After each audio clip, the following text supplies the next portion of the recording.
তুই যে সাবিনার লগে খাড়ায় খাড়ায় কথা কইলি, সাবিনা কি আমার আর তোর বড় ভাসুরের নামে কিছু কইছে? না না আমি কইতে পারবো না, হুনা লাগবো না আপনি। কি কইছে ক ক কইতেছি?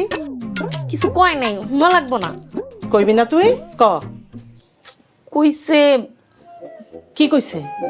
কইছে আজকে ঝগড়া নাকি আপনারা জিততে পারেন নাই, হ্যাঁ নাকি ঝগড়ায় জিতছে। কত বড় মিথ্যা কথা! আই তুই তো ঝগড়া দেখছ, তোর কি মনে হইছে আমরা হাইরা গেছি ঝগড়ায়? ভাবি আজকে ঝগড়া কিন্তু হয় নাই, আজকে ঝগড়া ড্র হইছে। আপনি যেইভাবে ওর চুলের মুষ্টি ধইরা রাখছিলেন, আর একটু হইলে তো সব চুলটি আপনার হাতের মধ্যে আয়া পড়তো, হ্যাঁ টাকলে যেত গা, মাইসে দেখলে হ্যাঁ আসতো, আর আপনার পোলা কি করলো, সব শেষ করে দিল। হইলো কিছু? বড় ভাবি আপনি বুঝতাছেন না, এরা বড় কইরা ঝগড়া করনের লেগা প্ল্যানিং করতেছে। এরা জামাই বউ দুইজনে মিল্লা রাইতে মিটিং করব, আপনার আর বড় ভাইজান রে কেমনে শায়েস্তা করন যায় এই ব্যবস্থা করব। এরা নাকি আজকে ঝগড়া করে মজা পায় নাই। আচ্ছা, আমার লগে ঝগড়া করণের লেগে মিটিং বহাইব না? আজকে রাতে আমিও মিটিং বহামু, দেহি কত বড় ঝগড়া আমার লগে ওরা করতে পারে।